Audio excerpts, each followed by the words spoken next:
Yes, students, again, good morning to you all. Okay, I think you are listening me clearly, right, beta? And hope so. You are you are well at your place. Okay, I am also well. Okay, right, students. In yesterday's session, we did short question answers. Means those we have to the answers of those questions we have to describe very briefly, one or two lines. Okay, now from today we will start the long question answer, or you can say we will type we will write the answers in detail. Okay, right बेटा? देखिए पहला question, देखिए पहले question समझिए question क्या है आप लोग. What do you think that classification of material in groups is necessary? What do you, क्या आप समझते हैं कि क्लासिफिकेशन मटेरियल्स का ग्रुप में ज़रूरी है ना? तो और साथ में क्या भी बताना है, name some properties according to which classification can be done. और हमें ये भी बताना है वो कौन सी प्रॉपर्टीज़ हैं जिनके अकॉर्डिंग हम मटेरियल्स को क्लासिफाई कर सकते हैं. ठीक है, समझ आया क्वेश्चन? क्वेश्चन में फर्स्ट ये दिया हुआ है कि क्या आपको ये ज़रूरी लगता है मटेरियल्स को ग्रुप करना ज़रूरी है, और वो कौन सी प्रॉपर्टीज़ है जिनके अकॉर्डिंग हम मटेरियल्स को क्लासिफाई कर सकते हैं. राइट, समझ में आया क्वेश्चन ना बेटा? अब आंसर देखिए. Classification of material is very important. क्यों इंपॉर्टेंट है? अब देखिए क्यों इंपॉर्टेंट है. It is helpful in recognising different materials and there characteristic. ये हमें हेल्प करता है कि डिफरेंट मटेरियल जो है उस पर्टिकुलर मटेरियल का एक कैरेक्टरिस्टिक क्या है, उसका कैरेक्टरिस्टिक क्या है. राइट, जैसे मेटल का कैरेक्टरिस्टिक मैंने बताया था आपको, वो लस्चर होता है, एबल होते हैं, डक्टाइल होते हैं. ये कलर हम जैसे ये नाम लेंगे वैसे आपको ये समझ में आ जाएगा कि sir is asking about the metals, है ना.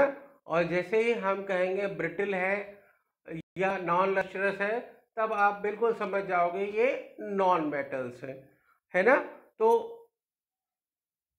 प्रॉपर्टीज को जानकर हम ये पता कर सकते हैं. We can come to know that I am और we are talking about a particular material.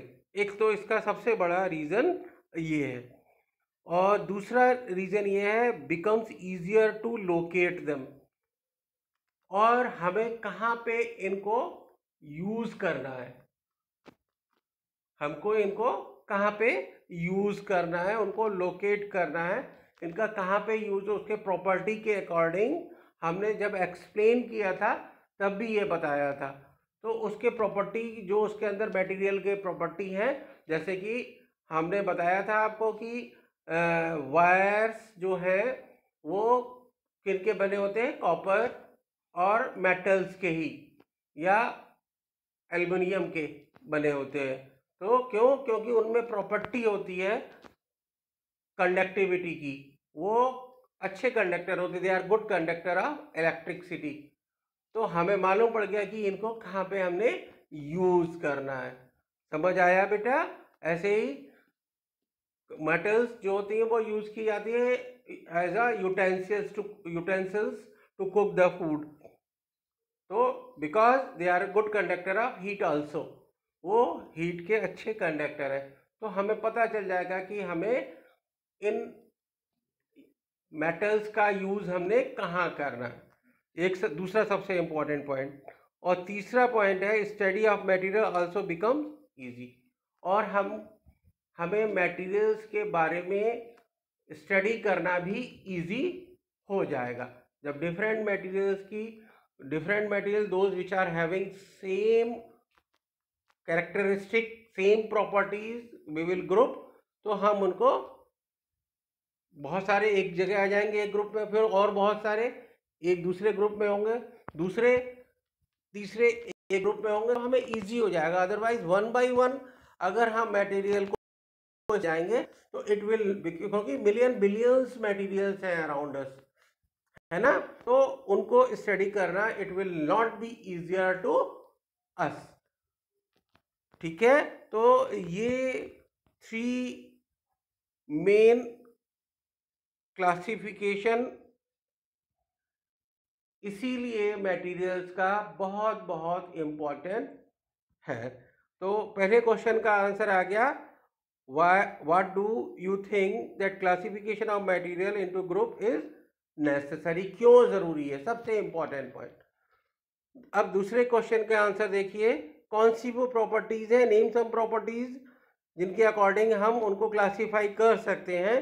तो वो मैंने जब वीडियो आपको पूरे चैप्टर में एक्सप्लेन तो किया था, तो पूरी प्रॉपर्टीज डिफरेंट 8 और 10 properties I have explain you already, जैसे कि फ्लोटेशन है, जैसे कि ट्रांसपेरेंसी है ना, जैसे कि अभी बताया लस्टर है, मेलेबिलिटी है। तो इसके अकॉर्डिंग हमने पूरा क्लासिफिकेशन किया था कि ये करेक्टर अपीयरेंस है, हार्डनेस है ना, तो सॉल्युबिलिटी है, तो इनके तो ये प्रॉपर्टीज हैं। उसी में से कुछ प्रॉपर्टीज यहाँ पे दी हुई है, properties according to which classification can be done, appearance, solubility, compressibility, है ना, compressibility, these are the different properties according to which classification of materials can be done। हम मटेरियल्स का क्लासिफिकेशन इजीली कर सकते हैं और करना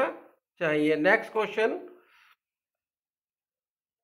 you see now, second question हमारा है, सेकंड लॉन्ग क्वेश्चन आप देखिए, है कि differentiate between transparent, translucent and opaque materials. तो ट्रांसपेरेंट मटेरियल को मैंने जब डिफाइन किया था ट्रांसपेरेंसी में, आप ध्यान करिए, तो बताया था मैंने, यहाँ भी देखिए, these objects allow light to pass through them completely so that we can see on the other side through these materials। हम दूसरी साइड इजीली इनके देख सकते हैं क्योंकि इनमें से लाइट पूरी पूरी की पास हो जाती है। And second point, they are the least dense, और डेंसिटी इनकी कम होती है। ये जो मटेरियल्स होते हैं, जो ट्रांसपेरेंट मटेरियल्स होते हैं, इनकी डेंसिटी कम होती है। डेंसिटी कम होने का मतलब ये है बेटा, सिंपल लैंग्वेज में आप समझिए कि इनके पार्टिकल्स हैं जिनसे ये बने हैं साइंस में, जिनको वी कॉल देम एटम और molecules, they are not so close to each other, एक दूसरे से वो इतना क्लोज नहीं है। आप सिंपल लैंग्वेज में इसको, वैसे डेफिनेशन भी मैंने डेंसिटी की आपको बताई हुई है इन प्रीवियस एक्सप्लेनेशन, जो पीछे मैंने एक्सप्लेनेशन, उसमें डेंसिटी की जो साइंटिफिक एप्लीकेशन है, सॉरी साइंटिफिक डेफिनेशन है, वो भी मैंने बताई हुई है।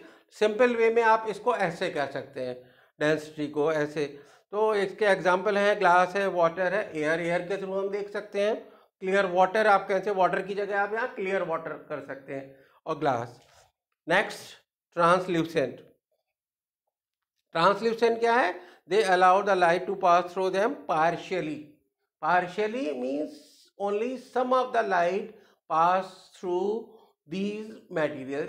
इन मटेरियल्स के थ्रू थोड़ी सी ही लाइट पास हो सकती है। अब जब आपको भी समझ गया होंगे, जब आप थोड़ी सी लाइट पास होगी तो अदर साइड जो भी ऑब्जेक्ट रखा होगा, जो भी ऑब्जेक्ट होगा, उसको हम clearly, we are not able to see, हम उनको क्लियरली नहीं देख पाएंगे। ठीक है, और दे, सेकेंड पॉइंट देखिए, they are less dense materials. ये लेस डेंस, ये अब लेस डेंस का मतलब ये होता है कि इनके जो पार्टिकल्स हैं, जो एटम्स हैं या मॉलिक्यूल्स हैं, जो भी कहें आप, वो they are comparatively closer as compare to transparent material। ऐसे आप समझ सकते हैं। ट्रांसपेरेंट मटेरियल्स के कंपेयर में इनके पार्टिकल्स जो एटम्स हैं वो थोड़े ज़्यादा पास में हैं, इसको ऐसे समझिए। ठीक है, examples frosted glass, wax, paper, ये सब आप जानते ही हो, प्रैक्टिकली आपने, दे आर वेरी कॉमन और आपने सबने देखे हुए हैं। राइट बेटा, नेक्स्ट देखिए, next is materials. Opaque materials क्या है? They don't allow light to pass through. जब लाइट पास नहीं होने देंगे तो ऑब्वियस सी बात है बेटा, we are not able to see on the other side what is kept, which object is there on the other side of the opaque material. उसके दूसरे साइड में कौन सा मटेरियल रखा है हम लोग देख ही नहीं पाएंगे, क्योंकि लाइट ही नहीं पास हो रही है। क्लियर है ना? समझ में आ रहा ना बच्चों? I think so you are getting well. ठीक है, दूसरा point, they have high density. अब ऐसा क्यों होता है इनमें? रीजन देखिए, वही रीजन है कि इनके पार्टिकल्स जो होंगे, वो एटम्स जो होंगे, वो they are nearer to each other, they are more compact, एक दूसरे के बहुत पास पास होंगे, as compare to transparent and translucent. उनके कंपेयर में बहुत ज़्यादा एक दूसरे के पास होंगे, इसीलिए they don't allow light rays to pass through them, इसीलिए वो लाइट को पास होने नहीं देते हैं। और एग्जाम्पल आप देख सकते हैं, ब्रिक है, वॉल है, वुड, ये आपको सबको मालूम है, हम लोग कॉमनली देखते भी हैं। राइट बेटा, next question will see. Next question देखिए बेटा, मेटल से रिलेटेड है। Metal is denser than water and if you drop a piece of iron it would sink. बहुत कॉमन सी बात है, आप घर में रोज देखते हो, अक्सर देखते हो, अगर आयरन का एक पीस होगा, मेटल, आयरन जो है वो मेटल है, वो उसका एक पीस होगा, उसको अगर हम वाटर की सरफेस के ऊपर पुट करते हैं, we are putting that on the surface of the water, तो वो आप देखते हो दैट सेटल्स डाउन, वो नीचे बैठ जाता है, सिंक हो जाता है। ठीक है, it would sink. Then how do strips made of iron, जबकि पतली पतली स्ट्रिप्स जो बनाई जाती हैं आयरन की, वो कैसे फ्लोट करती हैं? इस क्वेश्चन आप समझ गए ना? एक मेटल का पीस अगर हमने डाला, आयरन का पीस वाटर में, तो वो सिंक कर गया, जबकि पतली सी आयरन की कोई पीस हमने डाला, तो स्ट्रिप हमने डाली वाटर में, तो वो फ्लोट करती है। Why it happens, how it happens, you can से, ये क्यों होता है, कैसे होता है, उसका रीजन समझिए। A piece of iron sink easily because its density is more than water. क्यों? आयरन की डेंसिटी आपको मालूम है वाटर की डेंसिटी से बहुत ज़्यादा है। मींस आयरन के जो मॉलिक्यूल्स हैं, जो एटम्स हैं, वो they are more compact, more closer to each other than water, and the weight of water displace. बस ये ही इम्पोर्टेंट है, ये आप समझिए। ये अभी आप जब और हायर क्लासेस में जाओगे इस चीज़ को और अच्छे से समझोगे कि जितना वाटर वो डिस्प्लेस कर रहे हैं, हटा रहे हैं, displace by iron piece is less while the weight of water displace by strip is equal. देखिए, पहले तो इस क्वेश्चन को चलिए देखिए, आयरन का जब हम एक पीस डाल रहे हैं वाटर में, तो सबको मालूम है कि आयरन की डेंसिटी वाटर से ज़्यादा है, ओके। और जो वाटर, जैसे ही हम वाटर में आयरन को डालेंगे बेटा, वो अपनी जगह बनाएगा आयरन का पीस।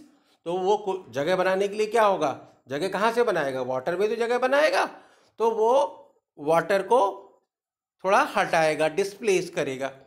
तो वही बता रहे हैं, displaced by iron piece is less. जो वाटर उससे डिस्प्लेस करता है वो बहुत कम है, क्योंकि उसकी डेंसिटी बहुत ज़्यादा है, किसकी? आयरन की। इसीलिए वो जो है वो नीचे सेटल डाउन हो जाता है। While the weight of water displace by strip is equal to weight its weight, जबकि जो स्ट्रिप जो है, पतली सी जो स्ट्रिप है आयरन से, वो भी आयरन से ही बनी हुई है, लेकिन जो उसने वाटर का वेट डिस्प्लेस किया है, ठीक है, वो इक्वल है अपने वेट के बराबर, मतलब अपने वेट के बराबर वो वाटर को डिस्प्लेस कर लेती है। ये आप हायर क्लासेस में पढ़ोगे बेटा फ्लोटेशन में कि ये फ्लोटेशन और सिंकिंग ये इस पे डिपेंड करता है which object will float on water which will sink. Actually यहीं से होता है बेटा, और इसी से होता है कि कोई भी मटेरियल कितना वाटर को डिस्प्लेस कर पाता है। अगर इक्वली डिस्प्लेस करेगा वो फ्लोट करेगा, और अगर वो कम वाटर को डिस्प्लेस कर पाएगा तो वो सिंक करेगा। इसीलिए यहाँ पे भी वही हो रहा है बेटा, the same is air, strip is displacing, ठीक है, the water equal to its weight, अपने वेट के बराबर वाटर को वो डिस्प्लेस कर रहा है, जबकि आयरन पीस जो पहले मैंने बताया था वो अपने वेट के बराबर वाटर को डिस्प्लेस नहीं कर रहा है, राइट। इसीलिए आयरन जो है वो सिंक कर गया, और वाइल स्ट्रिप जो है वो क्या किया? फ्लोट किया। तो this is all about the long question answers. Next question, why is copper chosen to make electric wires?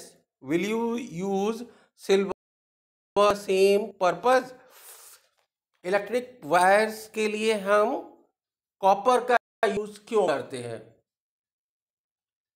और इसके कह रहा है will you use silver for the same purpose, हम सिल्वर इसके लिए यूज कर सकते हैं।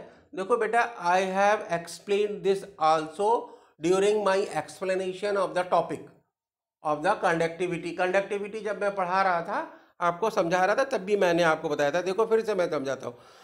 देखिए, मेटल्स सब की सब जो होते हैं, they are the good conductor of electricity, और आपको मालूम है सिल्वर और कॉपर दोनों ही गुड कंडक्टर है इलेक्ट्रिसिटी के। बट अब यहाँ पे क्या हो गया, होता क्या है आप देखिए, अब आंसर में देखेंगे हम। Copper is chosen to make electric wires, क्यों? Because it is highly conducting. Highly conducting है, ये बात सही है कि कॉपर जो है इट इज हाईली कंडक्टिंग, लेकिन सिल्वर भी कम कंडक्टिंग, वो सबसे अच्छा कंडक्टर है इलेक्ट्रिसिटी का। अगर बेस्ट कंडक्टर कहें तो वो सिल्वर ही है। But you know silver can also be used for the same purpose, but silver is expensive. ये मैं आपको एक्सप्लेन भी कर चुका हूँ पहले भी। हम सिल्वर भी यूज कर सकते हैं वायर बनाने के लिए, सिल्वर मेटल का भी यूज कर सकते हैं, but it is very very expensive. ये बहुत एक्सपेंसिव है, इसलिए सिल्वर मेटल के wire you can say we can not make, हम उनके इलेक्ट्रिक वायर्स नहीं बना सकते हम। इसलिए कॉपर जो है वो लेस एक्सपेंसिव है, उसके ही वायर उससे थोड़ी, आपको यहाँ बता दूं मैं कि सिल्वर सबसे अच्छी इलेक्ट्रिक की कंडक्टर है, और उसके बाद नंबर आता है कॉपर का। लेकिन सिल्वर बहुत एक्सपेंसिव है, इसलिए we are not using that as a wire, electric wire और conducting wire. We are using only and only copper commonly for as a electric wire. So all the question answers ends here related to the chapter. Okay बेटा, सभी question answer यहाँ पे खत्म होते हैं, सभी exercises, जो all the exercises I have explained all are over here, right? I think you are getting all, and most important thing, that all the question answer short or long you have to write down on your class work notebook, आपको अपनी class work notebook में ही लिखना है। Right बेटा, exercises जो है that you have to do in your book only, आपको अपनी बुक में ही करनी है। Okay, I think you have got all the explanation, आपको सारे एक्सप्लेनेशन समझ में आया होगा। और again I am telling the same thing, if you are not getting, okay, you can put your query, आप अपनी क्वेरी कभी भी अपनी, you can give me your query, okay, I will surely explain that, okay, I assure you, okay beta, bye bye।